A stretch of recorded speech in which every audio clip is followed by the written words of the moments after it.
سلسلہ ہدایت، قرآن، سنت اور اہل بیت علیہم السلام میں خوش آمدید۔ آج کی ہماری گفتگو قرآن مجید کی 56ویں سورت سورۃ الواقعہ پر مبنی ہے۔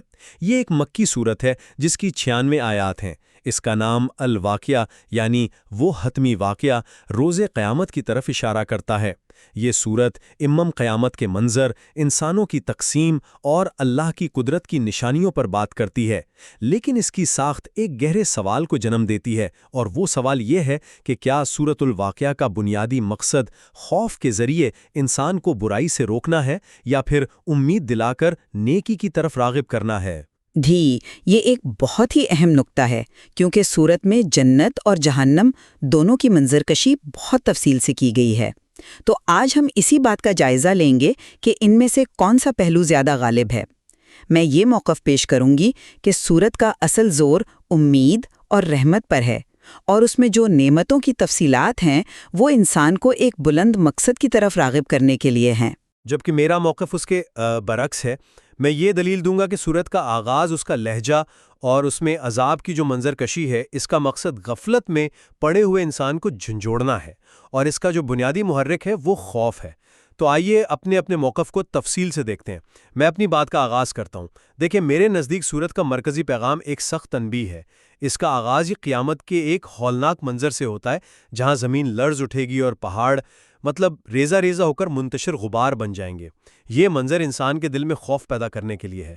اس کے بعد انسانوں کی 3 گروہوں میں تقسیم کا ذکر ہے، جس میں اصحاب شمال کا انجام نہایت دردناک بتایا گیا ہے۔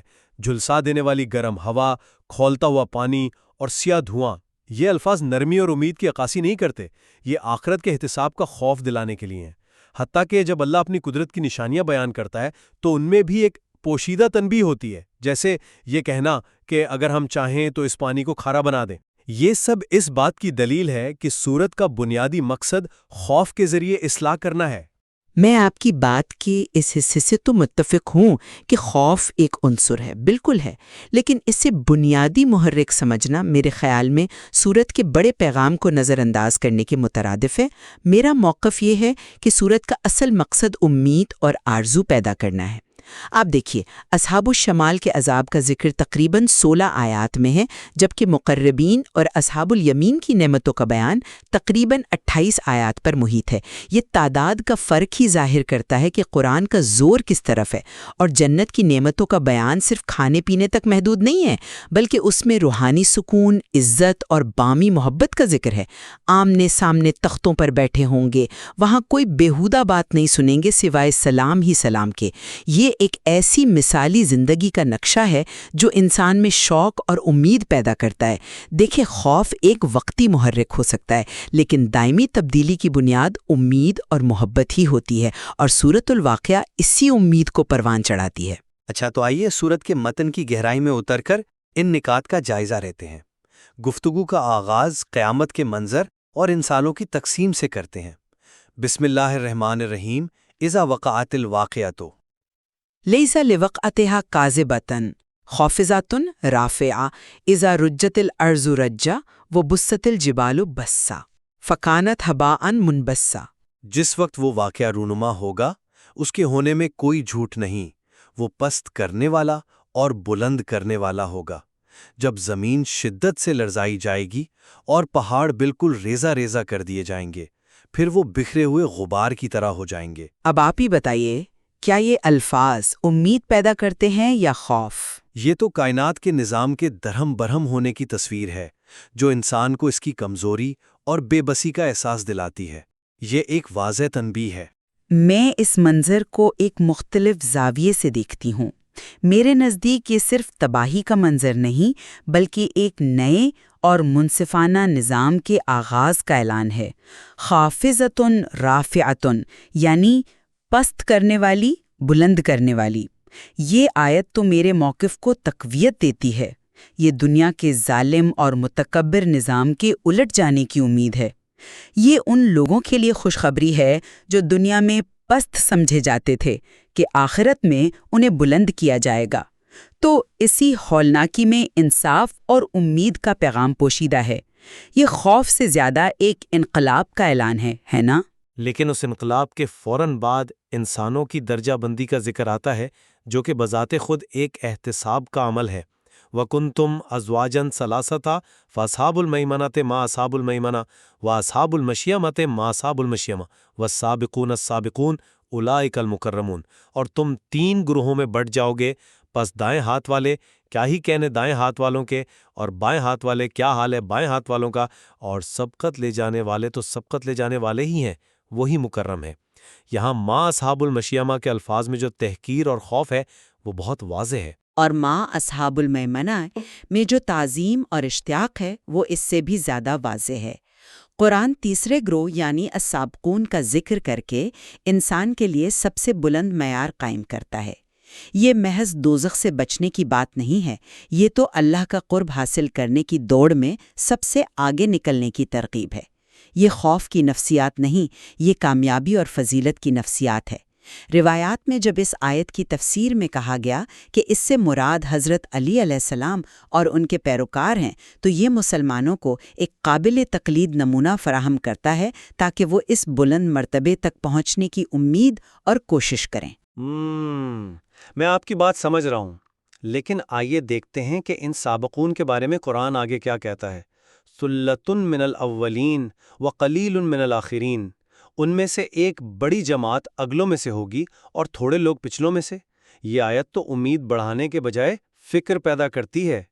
یہ اس امت کے لوگوں کے لیے ایک تنبیہ ہے کہ اس بلند ترین درجے پر پہنچنا انتہائی مشکل ہے اور بہت کم لوگ ہی وہاں تک پہنچ پائیں گے۔ یہ ایک طرح سے ناکامی کے خوف کو بڑھا رہی ہے۔ نہیں، میں اس سے اتفاق نہیں کرتی۔ میرے نزدیک یہ معیار کی اہمیت کو اجاگر کرتا ہے، تعداد کی نہیں۔ یہ آیت مسلمانوں کو خود پرستی سے بچاتی ہے اور انہیں یہ یاد دلاتی ہے کہ صرف آخری امت سے ہونا کامیابی کی ضمانت نہیں، بلکہ انہیں پچھلی امتوں کے نیک لوگوں کی طرح محنت کرنا ہوگی۔ قلیل یا تھوڑے لوگ کہہ کر اس مرتبے کی قدر و قیمت کو بڑھایا گیا ہے۔ یہ ایک چیلنج ہے، اور چیلنج ہمیشہ بہترین کارکردگی کی امید پیدا کرتا ہے، خوف نہیں۔ یہ بالکل ایسا ہے جیسے کسی مقابلے میں کہا جائے کہ انعام صرف بہترین شخص کو ملے گا۔ یہ بات مقابلے کی اہمیت بڑھاتی ہے، شرکا کو خوفزدہ نہیں کرتی۔ چلیں اس سے آگے بڑھ کر نعمتوں اور عذاب کی تفصیلات کا موازنہ کرتے ہیں۔ مقربین کے لیے 7 عظیم نعمتوں کا ذکر ہے۔ مرصع تخت، ہمیشہ جوان رہنے والے خدمتگار، پاکیزہ شراب، من پسند پھل، پرندوں کا گوشت، حسین آنکھوں والی حوریں اور مکمل روحانی سکون۔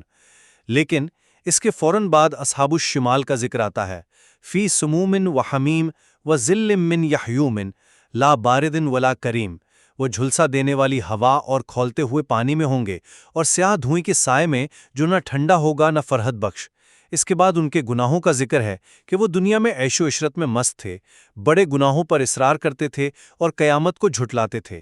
ان کی سزا زقوم کا درخت کھانا اور پیاسے اونٹوں کی طرح کھولتا ہوا پانی پینا ہے۔ یہ منظر کشی اتنی شدید اور تکلیف دہ ہے کہ اس کا مقصد سننے والے کے ذہن پر ایک گہرا خوف طاری کرنا ہے۔ یہ منظر واقعی شدید ہے، لیکن اس کا ایک مقصد جنت کی نعمتوں کی قدر و قیمت کو بڑھانا بھی تو ہے۔ جب انسان تکلیف کا تصور کرتا ہے تبھی اسے راحت کی اہمیت کا اندازہ ہوتا ہے۔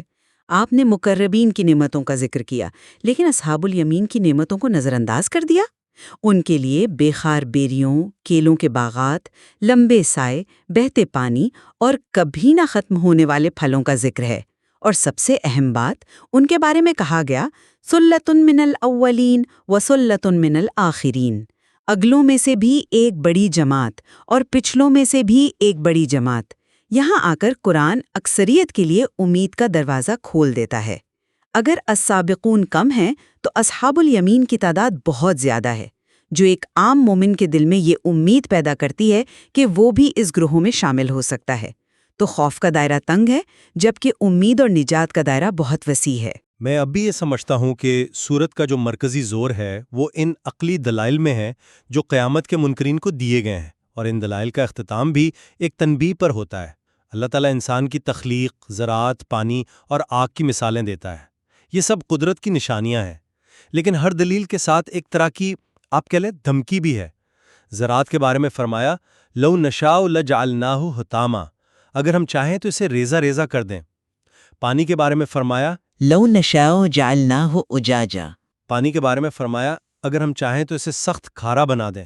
پانی کے بارے میں فرمایا یہ اس بات کی یاد دہانی ہے کہ جس خدا نے یہ نعمتیں دی ہیں وہ انہیں چھین بھی سکتا ہے۔ یہ طاقت کا اظہار ہے جو خوف پیدا کرتا ہے۔ اور میں یہ سمجھتی ہوں کہ یہ رحمت کا اظہار ہے جو شکر گزاری اور امید پیدا کرتا ہے۔ اللہ یہ نہیں کہہ رہا کہ ہم اسے کھارا بنا دیں گے، بلکہ یہ کہہ رہا ہے کہ یہ ہماری رحمت ہے کہ ہم نے اسے میٹھا بنایا ہے۔ یہ انسان کو اپنی روزمرہ کی زندگی میں اللہ کی رحمتوں پر غور کرنے کی دعوت ہے۔ یہ دلائل انسان اور خدا کے درمیان ایک مثبت تعلق قائم کرتے ہیں جو محبت اور شکر پر مبنی ہو، نہ کہ صرف سزا کے خوف پر۔ آگ کی مثال میں اسے تذکرتاً یعنی یاد دہانی کہا گیا ہے۔ یہ صرف جہنم کی یاد دہانی نہیں بلکہ اللہ کی حکمت کی بھی یاد دہانی ہے کہ اس نے دنیا میں انسان کے فائدے کے لیے کیسی کیسی چیزیں پیدا کی ہیں۔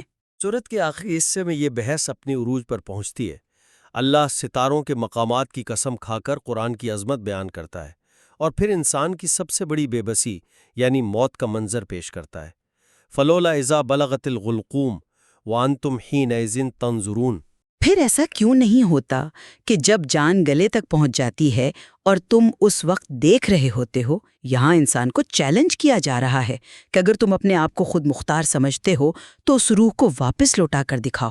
یہ انسان کے غرور کو توڑنے اور اسے اس کے انجام سے ڈرانے کے لیے ایک انتہائی مؤثر دلیل ہے۔ جی، لیکن اس بے بسی کے منظر کے فوراً بعد کیا آتا ہے؟ تینوں گروہوں کا فوری انجام، اور ترتیب بہت اہم ہے۔ سب سے پہلے مقربین کا ذکر ہے۔ فَأَمَّا إِن كَانَ مِنَ الْمُقَرَّبِينَ فَرَاحَةٌ وَرَيْحَانٌ وَجَنَّةُ نَعِيم۔ پس اگر وہ مقربین میں سے ہے تو اس کے لیے راحت، خوشبودار رزق اور نعمتوں بھری جنت ہے۔ موت کے مشکل ترین لمحے میں قرآن سب سے پہلے امید اور راحت کا ذکر کرتا ہے۔ یہ ایک مومن کے لیے سب سے بڑی تسلی ہے۔ اس کے بعد اصحاب الیمین کے لیے سلامتی کا پیغام ہے۔ عذاب کا ذکر سب سے آخر میں آتا ہے۔ یہ ترتیب ظاہر کرتی ہے کہ اللہ کی رحمت اس کے غضب پر سبقت رکھتی ہے، اور اس سورت کا ختمی پیغام بھی امید اور سلامتی ہی ہے۔ آخر میں یہ کہوں گا کہ سورت کا آغاز اور اختتام دونوں اللہ کی تسبیح پر ہوتا ہے۔ فَسَبِّحْ بِاسْمِ رَبِّكَ الْعَظِيمِ۔ یہ تسبیح اللہ کی عظمت اور اس کے بے پناہ اختیار کا اعتراف ہے، اور جب انسان اللہ کی مطلق طاقت کا تصور کرتا ہے تو اس کے دل میں خوف اور خشیت کا پیدا ہونا ایک فطری امر ہے۔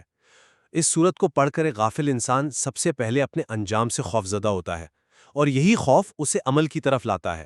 اور میں یہ کہوں گی کہ اسی تسبیح میں اللہ کی ربوبیت یعنی اس کی پالنے والی صفت کا اعتراف بھی ہے۔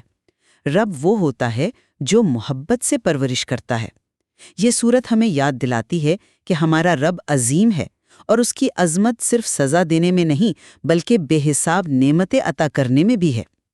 سورۃ الواقعہ ایک آئینہ ہے جو ہمیں ہمارا ممکنہ مستقبل دکھاتا ہے۔ ایک طرف خوفناک انجام ہے، لیکن دوسری طرف کہیں زیادہ وسیع اور پرکشش انعامات ہیں۔ یہ انسان کو انتخاب کی دعوت دیتی ہے کہ وہ خوف سے بھاگ کر سزا سے بچنا چاہتا ہے یا امید کے ساتھ سفر کر کے اللہ کا قرب حاصل کرنا چاہتا ہے۔ میرے نزدیک اس سورت کا اصل پیغام دوسرا ہے۔ تو آج ہم نے دیکھا کہ سورۃ الواقعہ کی آیات کو دو مختلف زاویوں سے سمجھا جا سکتا ہے۔ ایک زاویہ اس کے انتباہی پہلو اور خوف کے عنصر کو نمایاں کرتا ہے، یہ مانتے ہوئے کہ انسان کی اصلاح کے لیے اس کے غفلت کے پردے کو جھٹکوں سے توڑنا ضروری ہے۔ جبکہ دوسرا زاویہ اس کی ترغیب اور امید دلانے والی آیات کو مرکزی حیثیت دیتا ہے، اور یہ موقف پیش کرتا ہے کہ انسان کی بہترین صلاحیتیں خوف سے نہیں بلکہ ایک عظیم مقصد کی محبت اور امید سے ابھرتی ہیں۔ حتمی فیصلہ سننے والے پر ہے کہ وہ اس عظیم صورت سے کون سا پیغام اپنے لیے زیادہ اہم سمجھتے ہیں۔